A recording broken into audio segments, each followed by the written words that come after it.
დღეს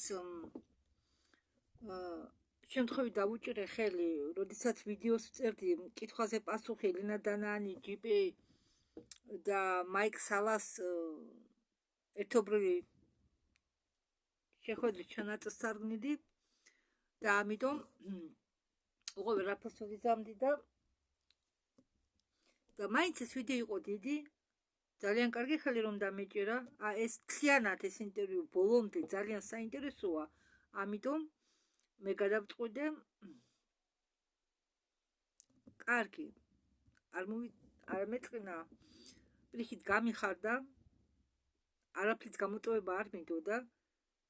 ისქერა ნახევარი ვიდეოც არა გადათარგმნილი და 53 წუთზე გამეთიშა იქეს. მაგრამ ახლა გთავაზობთ ვიდეოს გაგრძელებას. დავიწყოთ. შემდეგი შეკითხვა არის სანტიაგოსგან, რომელიც ამბობს სალამი ელენა, დოქტორ სალა და ჯიპი. როგორ გონია თქვენ, რობერტ კენედი უმცროს შეუძლია? ან შეძლებს რეალიზება გაუკეთოს თავის გეგმას და აკმაყოფილოს ცხოვრებლები ჯანმრთელი საკვებით? იქნება თუ არა ამ საკვებში გამოყენებული ინგრედიენტები და რეცეპტები, რომელიც ამჟამად აკრძალულია კანონით? ჯიპი პასუხობს, მე შემიძლიაო რაღაც ვთქვაო იმისთვის, რომ შიმშილი დაამარცხონო ამერიკაში, სჭირდება 15 მილიარდი დოლარი და უსახკაროობის პრობლემა რომ გადაწყდეს, ამერიკაში საჭიროა 17 მილიარდი დოლარი. ჩვენ კი უკრაინას მივეცითო 60 მილიარდი დოლარი. და მე ფიქრობ, არისო სხვადასხვა მეთოდი, რითაც შეუძლიო მან დაეხმაროსო ხალხს. რადგან არის სხვადასხვა ფაქტორები. მე ფიქრობ, რომ ამაში უნდა მიიღონო მონაწილეობა სხვა ქვეყნებმაცო. მე ფიქრობ, რომ ეს უნდა იყოსო ქვეყნის სამხრეთ ნაწილში, რადგან თუ ეს პრობლემა, ამ პრობლემის გადაწყვეტა შეცდებიანო ამერიკაში, რასაკვირველიაო, ეს იმოქმედებს სხვა ქვეყნებზეც და ამასო ექნებაო დომინოს ეფექტი. თქვენ იცით ის როგორ იმოქმედებს ჯანმრთელ საკვებზე? რადგან ჩვენ ამ საკვებს მივიღებთ სხვადასხვა ადგილებიდან. ეს არ იქნება იოლი, მაგრამ არის შესაძლებელი. ჯიპი ამბობს, რომ მე ფიქრობ, რომ 5-6 თვის განმავლობაში იქნება ბრძოლა სხვადასხვა საწარმოოს და სფეროებს შორის, რომლებიც დაკავშირებული არიან საკვებთან და მედიცინასთან. ეს იქნება ბრძოლა, რომელიც აუცილებლად მოხდება. ეს თუ კენედი არ იქნება, კენედი უმცროსი, ეს იქნება ვიღაც სხვა. ამას იზამს ვიღაც სხვა. და კაცობრიობა მოიგებსო იმის გამო, რომ ტრამპის ადმინისტრაცია დაიწყებსო ამის გაკეთებას. მაიკ სალა ამბობს, რომ მე მგონიაო, რომ რობერტი უმცროსიო, რობერტი კენედი მოახდენსო დიდ გავლენას საკვების ხარისხზე და წამლებზე, რომელიც მისაწვდომი იქნებაო ამერიკელებისთვის, რომ ისევ გახადოსო ამერიკა ჯანმრთელ ქვეყანად. ეს მისი ლოზუნგი არისო და მაიკ სალა ამბობს, რომ მე ფიქრობ, რომ ის სინამდვილეში მიახდენსო ამაში წარმატებას. მან იცისო რა პროდუქტები და რა წამლები სასარგებლო არისო ადამიანისთვის. არიანო ბევრი ექიმები და ექთნებიო და ადამიანები, ვინც მუშაობს სამედიცინო სფეროში და უნდათო ხალხისთვის სიკეთის გაკეთებაო, მაგრამ ისინი გახადესო მომიტევეთო, მაგრამო სამედიცინო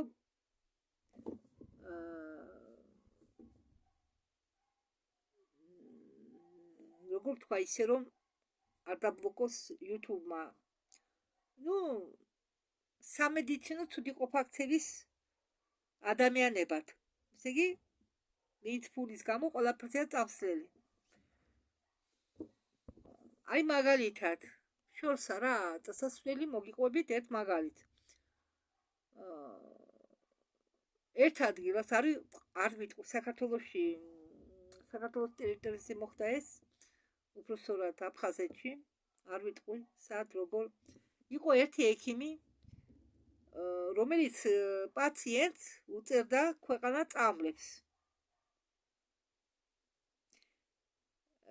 და როდესაც მას კითხეს თუ რატო გამოუწერა მან ამდენი წამალი პაციენტს ავადმყოფს, მას უპასუხა, მე გამოვწერდა, მოუხდება თუ არ მოუხდება, მაგის სულ არ მადარდებსო. ამდაგვარი სიტუაცია საქართველოშიც უფრო მეც გეტყვით, მე განათლებით ვარ მეთდა, მაგს დამთავრებული რუსეთში საექთანო, მუშაობით არ ვიმუშავია, ერთი ვიმუშავე სანიტრად, მქონდა რაღაცა წლის პერიოდში, გავაკეთე სამეზობლოში 1-10 გადასხმა ჩემ ოჯახში, მე всё რაღაც პრობლემებიდან გამომდინარე, მე ხელი არ უმიკიდია, მე 10 გადასხმაზე არც ნაცების გაკეთებაზე. ხო და ავიღოთ ერთი მაგალითი, ახლა ისევ ჭიმავ დროს, მაგრამ რა ვქნა მაგალითი მინდა მოგიყვანოთ თუ რა აფერისტობა ხდება სამედიცინო სფეროში. ადრე წლების უკან იყო მიღებული ყველა ექიმს ყავდა თავისი აფთიაკი, სადაც ის აგზავნიდა თავის ავადმყოფებს ზუსტად იმ აფთიაქში, რომელიც უხდიდა რაღაც პროცენტებს ამ ექიმს გაყიდულ წამალში. და რა საკურველია, მას აწყობდა ზუსტად ამ აფთიაქში რომ ეყიდა მის ავადმყოფს წამალი, მის პაციენტს. კიდევ მეორე მაგალითი. ხო, რადგან მე ექთანი ვარ, დასაკურველია არის მაგალითად იგივე წამალი სხვადასხვა დასახელებებით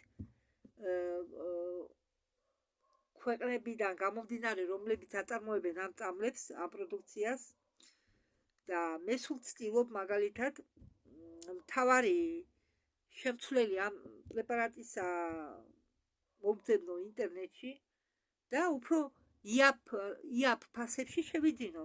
მაგალითად, რატომ უნდა გადაგიხადო მე 2 მაგი, 3 მაგი, 5 მაგი ფასი, როდესაც იგივე პრეპარატი შეიძლება შეიძინო იაფად, ხო? აი მაგალითად დიკლოფენაკი ან კეტანოლი. იგინი ერთ ჯგუფს ეკუთვნიან, 2 სხვადასხვა მოქმედების არიან. იგივე კი კუნალ ბერ დავადებს. ავიღოთ მაგალითი კაპტოპრილი. კაპტოპრილი არის ძვირიანი პორტუგალიური, ისპანეთის გამოშვება და ხის 2 მაგი, 3 მაგი ძვირი ვიდრე ბელარუსიის ფარმაცევტული კომპანიის გამოშვებული პრეპარატი, რომელიც 1 კოლოფი ღირს ლარი და 20. მაპატიეთ, ხა რეკლამა გამოდის და ბლოკავე.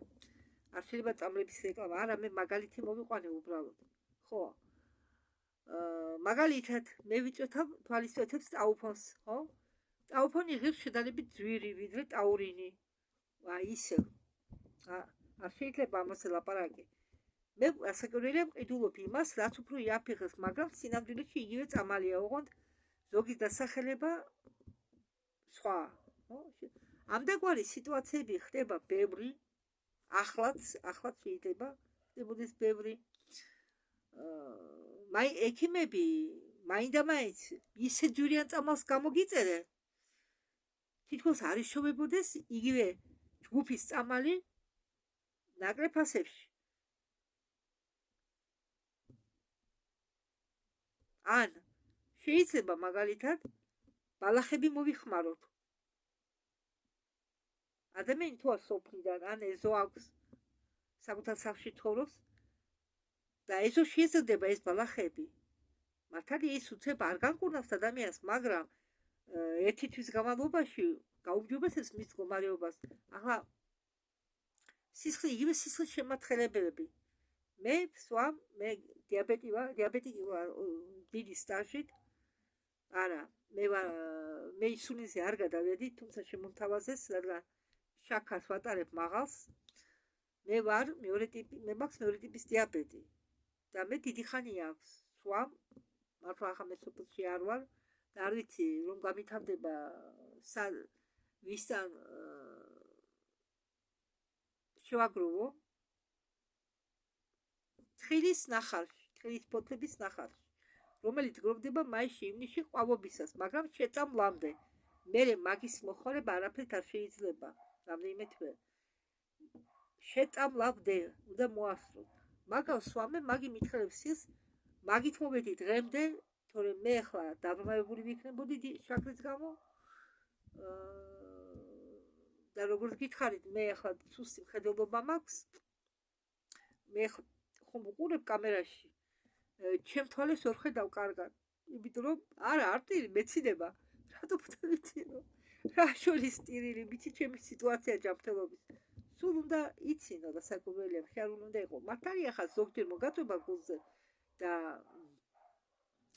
აგერება ნერვები, მაგრამ აი გეუნებით სიმართლე, აი სიმართლეს გეუნებით. ახლა მე კამერაში რო ვიყურები, ჩემ სახეს, ჩემ თვალებს კარგად ვერ ხედავ.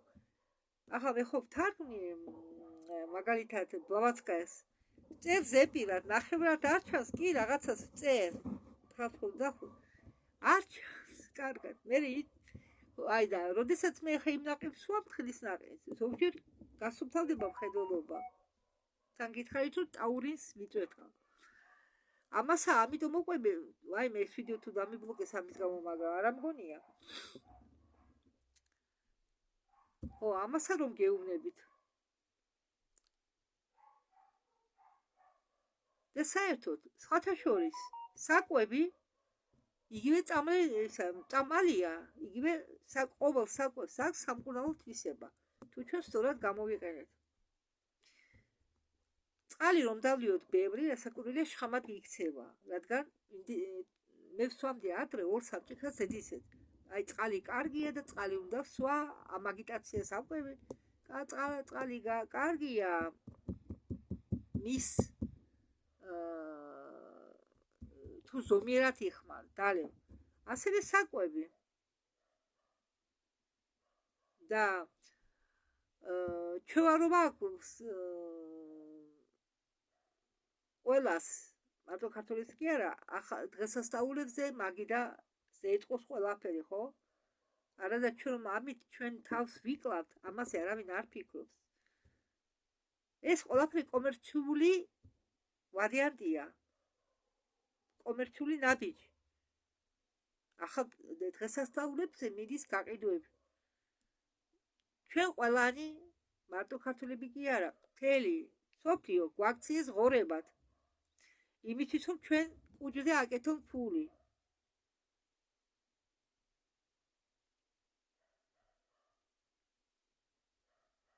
და მე ბევრ წამლებს ვსვამდი. ახლა დავიტოვე მხოლოდ აუცილებელი წამლები. მაგრამ როდესაც შევითვალე ჩემი აზროვნება ცხოვრების მიმართ, ვისწავლე ემოციების გაკონტროლება, ჩემი ცხოვრება უფრო დამშვიდდა.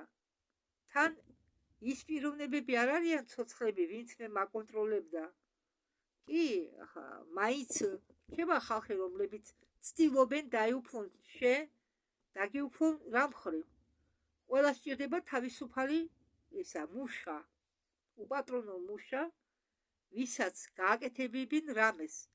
ყოველთვის ცდილობენ დაგიგონ მახე. ახლა ხო, მე რამდენმა შემომთავაზა ის სოფელში წასვლა, სახლის ყარაულად, ან ამის გასაკეთებლად. ახლა მე სულელი ხომ არა ვარ რომ წავიდე, ვინმეს მოსამსახურედ დაუდგე, მე რომ შემძლოდა ამდენი. მე ჩემთვის იმუშავებდი, რამეს გავაკეთებდი. არა და გითხარით, მე დიაბეტის და თვალის პრობლემების გარდა მაქვს კიდე ხერხემლის პრობლემები. ხო. დიდხანს დაშტომა, ახლა დაშტომა კიდე იმდენად ყუთები დამიმაგდა წელის და მაინც მიჭირს კუტუსუნის გავრდება მაქვს. და დაშტომა თუ დავჭიქი მე ადგომა მიჭირს. ცოტას მე რატომ დავდივარ ჯოხით? მე ეზოში არ დავდივარ ჯოხით, მაგრამ როდესაც გავალ ჭიშკრის გარეთ და გავივლი, ცოტას გავივლი, უკვე ვიჭედები. კისრის აწევაც არ შემიძლია, თმას ვერ ივარცხა, გადავწყვიტე თები შევიჭრა. რადა ერთი ეს ხელი თრის უნდა იკეთო, ან უნდა გაიშალო, მაგრამ სახლში თმა როგორ გავიშალო. და ამის აკეთვა მიჭირს. ცალი ხელი კი შემიძლია ავწიო, მაგრამ მეორე ხელი ხო კიდე მოიხმარო. მე ეს იჭიმება აქანე. ყველაფერი ერთმანეთთან დაკავშირებული. ხან თავი მეჭი ისა პრობლემები კისერზეც მაქვს. ხელები მტკივა ხო? რომ რასაც ვაკეთებ, გაჭირებულად ვაკეთებ. არავინ ახლა მე რო შემოხედავს, არ გონია მე თუ ვარ ავად. ფასოზე მიკავია გონია ჯოხი. რა ახლა მე რას მოყვევი, მე ეს ყველაფერი მას გამოვლილი და არ მომიტევ შორს წასვლა მაგალითებისთვის, რადგან ჩემი ცხოვრება სავსეა ასეთი მაგალითებით, რასაც მე ხა თქვენ გიყვებით. და საკუთარ მაგალითზე დაყრდნობა ყოველთვის ეფექტურია და უფრო რეალური. ამიტომ ამბობ, ხალხო, თუ გინდათ იყოთ ჯანმრთელები, შეწყვიტეთ ღორობა. ჭყალებში არავის არ ვაყენებ შეურაცხყოფას. მე თუ ჭამდი ღორივით, იცით მე რა მჭამელი ვიყავ? კი, მე ხათ ჭამ, მაგრამ ვცდილობ არ გავსხდე. ჭამო, აი როგორ დამნახდება კუჭი, всё. ხშირად ჭამ, კი, იმიტომ რომ შაქარი შივშილს საერთოდ ვერ იჭამს ჩემი კუჭი. თუ მოშივდა, მე ცუდად ხვდები. გული მელევა. და ერთხელ იმის გამო რომ დროზე ვერ წავილუკმე, შიგნის ანთება ავიკიდე და ჩემი თავი მე მომირჩინე, ხომ თუ ერთანი ვარ ანტიბიოტიკებით. ხელად მიხვედე თავს.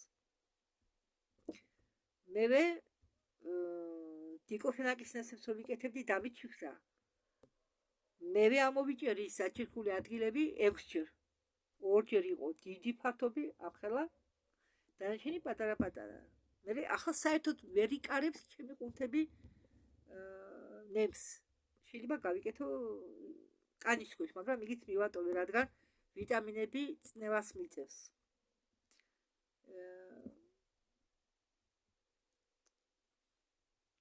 უბრალოდ შევწყვიტე დროებით, არაფერი არ მივიღო, მხოლოდ აუცილებელი, რაც მე მჭირდება. ახლა მე ლაპარაკის დროს უკვილები არ მაქვს და ვიზუალურად არა ლამაზი, მაგრამ თუ პირი არ დავაღე, კანის მდგომარეობა ჩანს ხო ჩემი? და სხვათა შორის მე ვსვამ ხომ დიაბეტის ორ წამალს ვსვამ დიაბეტის, ამარელს და სიოფორს. და სიოფორს ქონია თვისება, რომ ორგანიზმს არ აბერებს. ხო, სიბერეს წერს. ხო, არა. არავითარ შემთხვევაში არის მაგალითად რეკლამა, რომ თითქოს ეს წამალი თუ მიიღე, არ დაბერდები. არა, ჩემო კარგებო, არ დაუჯეროთ ამას. არანაირი ქიმიური წამალი სარალის გარეშე არ მოქმედებს. ერთ შეიძლება უშვილოს, მაგრამ 2-3 იმდენი გააფუჭოს. ახლა კი გავაგრძელოთ. მაიკლ სალა ამბობს, რომ რობერტ კენედისო ესმისო ეს ყველაფერი და აპირებსო ამ სფეროში მოახდინოს რევოლუცია, რომ ექიმებს ჰქონდეთო მეტი საშუალება გამოიყენონ ბუნებრივი ნივთიერებები, რომლებიც დაეხმარებიან ადამიანებს ისევ დაიბრუნონ ჯანმრთელობა. მინდა შეგახსენოთ, რომ მე მეგონა კითხვებს სვამდა ელენა, კითხულობდა ელენა, მაგრამ ამათ ყოდიათ ვიღაც ქალი, ვინც ცალკე კიდევ ქალი, რომელიც კითხვებს კითხულობს და პასუხობენ, ელენა პასუხობს. მაგრამ ელენა კითხვებს არ კითხულობს და შემდეგი შეკითხვა არის ვინმე რებეკასგან. როგორ გონიათო თქვენ? შეუძლია თუ არაო პრეზიდენტ ტრამპს მიიღოს წომა 51 ბაზისკენ და გააზიაროს ან გასააჯაროს ის ყველაფერი, რაც ამ 51 ზონაში არის იმყოფება. ტექნოლოგიების ჩათვლით. ჯიპი პასუხობს, რომ მე მგონიო ტრამპმა იცის უკვე რა არისო ზონაში 50 უკაცრავად 51 ზონაში. და მე მგონიაო ის ყველაფერს ისე დატოვებსო, როგორც არისო. ამითო დაკავდესო ეკა. რა არის ეკა არ ვიცი. ელენა დანანი პასუხობს. მე ვეთანხმები ჯეიპის, ხო ტრამპი მისცემსო საშუალებას ამ ინფორმაციას გავცელდესო, მაგრამ ის არ დაკავდებაო ამით, რადგან იქ ბევრი რამე ხდებაო. ის უბრალოდ გააღებს კარებს და მე დარწმუნებული ვარო, ამბობს ელენა, და გალაქტიკური ფედერაცია იზრუნებს ამაზე. რადგან იქ ბევრი რამე ხდება. ჯიპი ამბობს, რომ მე მინდაო დავამატო, რომ პრეზიდენტი ეზენჰაუერი იყო პირველი პრეზიდენტი, რომელმაც გაიგო ტექნოლოგიების შესახებ, რომლებიც იყო შექმნილი ზონა 51-ში და ის მოაშორეს ამ საქმეს. მას მოუხდა დამუქრება მათ მისამართით, რომ გააგზავნიდან კოლორადოდან ჯარს, რომ შეიჭრას ამ ზონაში და დაიმორჩილონ ისინი, ვინც იქ იმყოფება. ხო, ამას ამბობს მაიკ სალა და ამა ყველაფერმა ამუშავაო პროცესი, რომ ამერიკელ პრეზიდენტებს არ ეუბნებიანო თუ რა ხდებაო ზონა 51-ში. მე მგონიაო, რომ ამერიკელ პრეზიდენტებმა უნდა იცოდესო ყველაფერი თუ რა ხდებაო ამ საიდუმლო 51 ზონაში და სხვა ობიექტებზე. შეიძლება ყველაფერი არა, მაგრამ იმაზე მეტი უნდა იცოდნენო, ვიდრე მათ ეუბნებიანო. ხო, და მაიკ სალა ამბობს, როგორც მე ადრე მაქვსო ნათქვამი, ამერიკელ პრეზიდენტებს ტყუილს ეუბნებიანო სამხედრო ჩინოვნიკები, სამხედრო წარმოების წარმომადგენლები. მათ ჭირდებათ კარგი რჩევა, თუ როგორი აწონ-დაწონილი მოქმედებები უნდა აწარმოონ. და ადამიანებს ხშირად უნდა შეახსენოთო, რომ ეს მიწისქვეშა ბაზები არის გასაიდუმლოებული და ეს ბაზები დღესაც გამოიყენება გენეტიკური ექსპერიმენტების ჩასატარებლად. და ძალიან სასტიკად ექცევიან ტყვეებს. პრეზიდენტმა ყველაფერი უნდა იცოდესო და არ უნდა აძლევდესო საშუალებას, უფლებასო ამ მენეჯერებსო აკეთონო მისებურად თავისი საქმეო. ჯიპე ჩაერთო საუბარში და ამბობს, რომ ყოველი სამხედრო ბაზა არის ბაზა 51. ამ ბაზაზე არისო ბევრი რამ და არ ღირსო იმის ფიქრი, რომ ჯიპეს იმის თქმა უნდა, რომ ბაზა 51-ზე რაც ხდება, იგივე ხდება სხვა ბაზებზეც, მაგრამ განსხვავდება ერთმანეთისგან. ტექნოლოგიებით და სხვა რაღაცებით. შემდეგი შეკითხვა მელისგან. მე ეს შეკითხვა ეკუთვნის ელენას და ჯეიპის. როგორ შეიძლება ჩვენი სივრცის აღთქმა, თუ ჩვენ მოგვიწევს ცხოვრება უფრო დაწყელებულ პირობებში, კოლექტიურად თუ ინდივიდუალურად, ჩვენი ცნობიერებიდან გამომდინარე. მაგალითად, ბევრი კონტაქტორები ხშირად ამბობენ, რომ კოსმოსური ხომალდის შიგ არ ელოდნენ იქნება ამდენი ადგილი. ის უფრო დიდია, ვიდრე გარედან გონია, ვიდრე გარედან ჩანს. ელენა პასუხობს, მე ვიცი, რომ არიანო ზოგი კულტურები თავისი ტექნოლოგიის მეშვეობით, რომ ესე იგი ჟმაით აკუმშვებენ, ესე იგი სივრცეს, ასე ვთქვათ, ჟმაით, ერთი წუთით იკუმშვება სივრცე, აქვენ ისეთი ტექნოლოგიები, რომლის დახმარებით იკუმშვება სივრცე. რომ თავიანთი ხომალდები გახადონ უფრო პატარები, ვიდრე ისინი არიან სინამდვილეში ზომით. ეს ტექნოლოგიას რაც ეხება, მაგრამ როდესაც საქმე ეხება ცნობიერებას და სივრცეს, ჩვენი აღთქმა დროის სივრცისა განსხვავდება. ჯიპი ამბობს, რომ ზოგი ხომალდეები, რომელშიც მე ვიმყოფებოდიო, რომელშიც ვარო ნამყოფიო, გამოიყურებიანო როგორც მიწისქვეშა ნავები. მაგრამ შიგ რომ შედიხარო, უფრო უზარმაზარი ჩანსო, უფრო დიდი ზომის. მათ აქვენო ტექნოლოგიები, როგორც ზღაპარში მალჩიკ-სპალჩიკ. როდესაც ისინი პატარდებიანო, მალჩიკ-სპალჩიკ არის ისეთი გმირი, რომელიც პატარაა. მაგრამ ეს ყველაფერი არის დამოკიდებული იმაზე, თუ შენ როგორ აღიქვამო სინათლეს, გერებს და ასე შემდეგ. შენი ტვინის დახმარებით. როგორ აღიქვამს შენი ტვინი ამას ყველაფერს. ჯიპი ამბობს, რომ არსებობს ილუზიები, რომლებსაც შეუძლიაო შენი თვალების და შენი ყურების მოტყუება. სანამ მათ ნახავ. და წარმოიდგინეთ, რა ტექნოლოგიები აქვენ ამ უცხოპლანეტელებს, რომ აღიქვა რამე მათ ხომალდის შიგ. ჩვენი შემდეგი შეკითხვა მისტიკატორ მარკისაგან. ის წერს, ჯვირფასო ელენა, იყო თუ არა ვინმე ამერიკის მოქალაქეებიდან წარსულში, უпроსორად წარსულ წელს გაგზავნილი სხვა პლანეტაზე სამედიცინო კაფსულაში სამკურნალოდ. უпроსორად მაპატიეთ, იყო თუ არა ვინმე სამოქალაქო პირიდან ამერიკიდანო გაგზავნილი სხვა პლანეტაზეო სამკურნალოდ სამედიცინო კაფსულებში. ან ორგანოების შესაცვლელად, ან რაღაც სხეულის ნაწილების შესაცვლელად. ასაკის რეგრესიის დახმარებით იმ ადრინდელ პერიოდამდე, როდესაც ისინი იყვნენ ჯანმრთელები. გამოიყენება თუ არა რეგრესია ამ საქმისთვის. ელენა და ნანი პასუხობს. გონიო ეს არისო შესაძლებელი. მე არაფერი არ ვიციო იმ ადამიანებზე ამერიკიდან, რომლებიც ამას ყველაფერს აკეთებენ. მაგრამ ვერ ვიტყოდი, რომ ეს შესაძლებელია.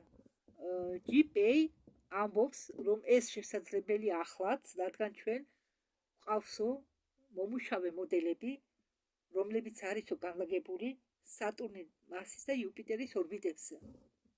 და ეს ისეთი სამუშაო არისო, რომ ადამიანები ღებულობენო ტრავმეს და შემდეგ იყენებენო ამ სამედიცინო ტექნოლოგიებს გამოსაჯანმრთელებლად. მაიკ სალა ამბობს, რომ მე მინდა ვთქვაო, რომ დღემდე არისანო ადამიანები, რომლებიც არიანო საიდუმლო კოსმოსურ პროგრამებში, რომლებიც აგრეთვე ყვებოდნენო თუ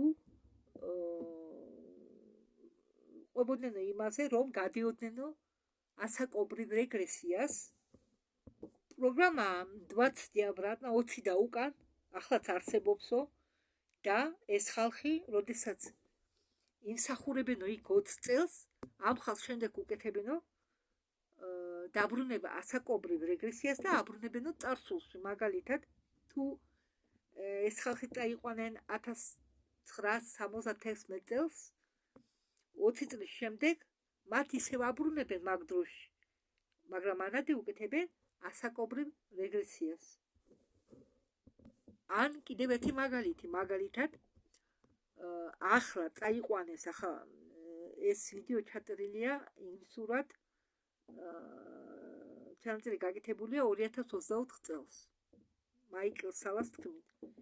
და ამბობს, ახლა ეს მაგალითი მოყავს, მაგალითად, თუ ახლა რომ ვინმე წაიყვანონო, ხო, 20 წლითო 2044 წელს დააბრუნებენო, გაუკეთებენო რეგრესიას ასაკობრივს და დააბრუნებენო 2024 წელს. წელში. ასე ხდება ყველაფერი. შემდეგი შეკითხვა. გამარჯობა, დოქტორ სალა. ელენა და ჯეიპი. მე ვცხოვრობ ველიკო-ბრიტანიაში და ჩემი ქვეყანა ახლა იმყოფება კრიტიკულ მდგომარეობაში ახლანდელი მთავრობის გამო.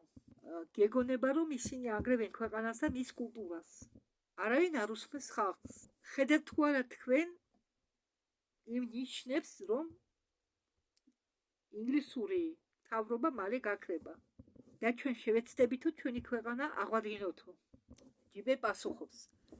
მე წამსო, რომ ახლა ჩვენ, რასაც ხედავთო, ცაში, სფეროებს და უცხოპლანეტელებს, ეს ყველაფერი მოგვიყვანსო განსაზღვრულ ცლებამდე სხვადასხვა მთავრობებში და მათ აიძულებენ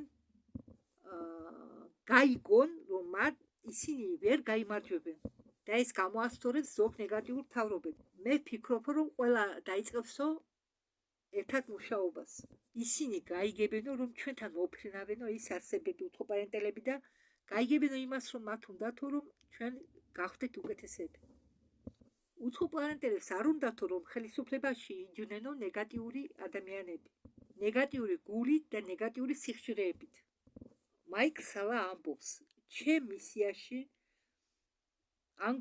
სტატიაში ანგლო საქსებზე მე მევყვებიო თუ როგორ იყო დამუშავებული და როგორ შეასრულესო, როგორი როლი შეასრულესო ინგლისის მეთაურმა და ჯონსმა, პრემიერ-მინისტრმა, დიდი ბრიტანეთის პრემიერ-მინისტრმა ჯონსმა და ესე იგი მოლაპარაკებების ჩაგდებაში უკრაინის და რუსეთის შორის კონფლიქტის დასარეგულირებლად, აგრეთვე იყო ისტორია მეფე კარლიკზე, რომელიც იყო ბნელი ძალების პროვეტნიკ.